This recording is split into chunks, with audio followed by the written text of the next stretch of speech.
Hello friends, दोस्तों railway की तरफ से रेलवे भर्ती परीक्षा 2024 के लिए नया नॉर्मलाइजेशन फॉर्मूला आ चुका है। तो आज के इस वीडियो में हम देखने वाले हैं कि पहले जो नॉर्मलाइजेशन का फॉर्मूला था और अब जो नॉर्मलाइजेशन का फॉर्मूला है उसमें क्या बदलाव हुआ है। और तीन चीजें हैं, एक रो स्कोर होता है, एक परसेंटाइल स्कोर होता है, एक नॉर्मलाइजेशन स्कोर होता है। तो इन सब में क्या डिफरेंट है आज के इस वीडियो में जानने वाले हैं। तो चलिए शुरू करते हैं आज के इस वीडियो को। सबसे पहले दोस्तों हम फॉर्मूले की बात करते हैं। ये लेफ्ट साइड में आपको जो फॉर्मूला दिखाई दे रहा है ये आरआरसी ग्रुप डी भर्ती 2019 का है।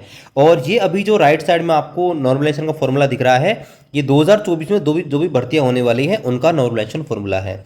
अब देखिए बहुत सारे कैंडिडेट ये बोल रहे थे कि सर कोई बदलाव नहीं हुआ है, सेम टू सेम है। नहीं दोस्तों, इसमें बदलाव यहाँ पर हुआ है। दिखने में आपको जो फॉर्मूले हैं लगभग सेम जैसे दिख रहे हैं कि यहाँ पर पहले दो चीज़ों को घटा रखा है, फिर दो चीज़ों का भाग दे रखा है, फिर यहाँ पर ये उसी से मल्टीप्लाई कर रखा है और फिर कुछ प्लस माइनस कर रखा है। दिखने में दोस्तों वैसे ही है, लेकिन इसको आप थोड़ा बारीकी से देखोगे तो यहाँ पर आप देखेंगे जो बेस शिफ्ट है, बेस शिफ्ट में आप देखेंगे बेस शिफ्ट में बता रखा है कि भाई बेस शिफ्ट में ऐसी शिफ्ट को लिया जाएगा जिसमें 70% या उससे ज्यादा जो कैंडिडेट है उनकी प्रेजेंट होनी चाहिए। ठीक है, ऐसी शिफ्ट को यहाँ पर बेस शिफ्ट माना जाएगा। जबकि यहाँ पर आप देखेंगे तो बता रखा था कि यहाँ पर देखिए मीन जो माना गया, यहाँ पर देखिए 0.1% जो टॉपर हैं उसको यहाँ पर जो है उस सीजन 1000 लोगों को कम से कम यहाँ पर लेके और यहाँ पर इसका ये मीन यहाँ पर निकाला जा रहा था। तो यहाँ पर आप देखेंगे तो ये एक बड़ा डिफरेंस है फॉर्मूले के ऊपर। यहाँ पर 70% है और वहाँ पर 0.1% है।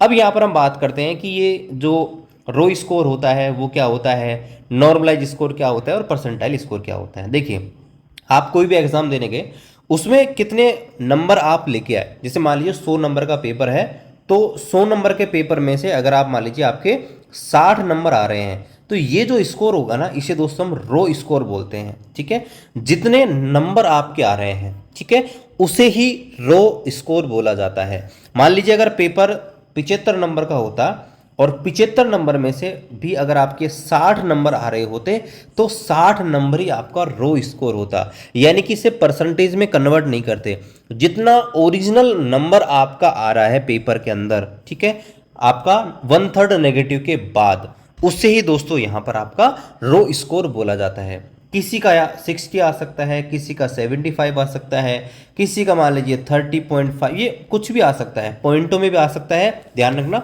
लेकिन परसेंटेज में ये वैल्यू नहीं रहती है। ठीक है, और दूसरा जो होता है दोस्तों वो होता है परसेंटाइल स्कोर। अब परसेंटाइल स्कोर क्या होता है, देखिए परसेंटाइल स्कोर जो होता है वो किसी पर्टिकुलर शिफ्ट के लिए निकाला जाता है। पहली बात तो ये, ठीक है।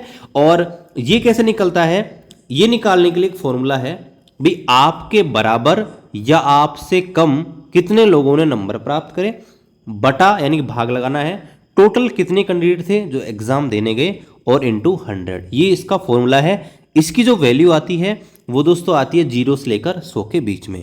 कुछ एग्जाम्पल देकर आपको मैं क्लियर करता हूं। मान लीजिए 5 ही कैंडिडेट एग्जाम देते हैं और उनके नंबर कैसे हैं। देखिए एक का नंबर आया 10 नंबर, एक का आया 15 नंबर, एक का मान लीजिए आया 20 नंबर, एक का मान लीजिए आया 40 नंबर, एक का मान लीजिए 80 नंबर आया। 5 ही कैंडिडेट हैं जो एग्जाम देने जा रहे हैं और इनके नंबर इस प्रकार से आए हैं। अब मान लीजिए आपको किसी भी एक कैंडिडेट का परसेंटाइल निकालना है। ये 80 नंबर वाले का परसेंटाइल मान लो आपको निकालना है तो बड़ा सिंपल सा है दोस्तों। मान लीजिए 80 नंबर वाले का परसेंटाइल निकालना है तो इस 80 या इससे कम कितने कैंडिडेट हैं जिनके नंबर आए हैं। तो देखिए 80 से कम कितने आए हैं, 1 2 3 4, और 80 वाला खुद भी शामिल होगा परसेंटाइल के फॉर्मूले में। तो टोटल कितने हो गए 5 अपॉन कितने कैंडिडेट टोटल एग्जाम देने गए हैं 5, और 100 से मल्टीप्लाई कर दो, 5 से 5 कट जाएगा, परसेंटाइल आ जाएगा 100। इसका मतलब है कि परसेंटाइल जो था वो दोस्तों आ जाएगा 100। ठीक है, मान लीजिए इसी प्रकार से एक एग्जांपल और देता हूं ताकि आपको और क्लियर हो जाए परसेंटाइल कैसे निकालते हैं। मान लीजिए यही आपका 10 15 25 50 और 80 इस प्रकार से नंबर आए। मान लीजिए आपको निकालना है कि 25 नंबर वाले का परसेंटाइल क्या है। तो 25 या इससे कम कितने कैंडिडेट हैं, तो 10 वाला हो जाएगा, 15 वाला और 25 वाला, 3 कैंडिडेट हैं। और टोटल कितने कैंडिडेट हैं, टोटल है 5, और इनटू मल्टीप्लाई कर देंगे 100 से। तो यहां पर आप देखेंगे तो ये आ जाएगा 60।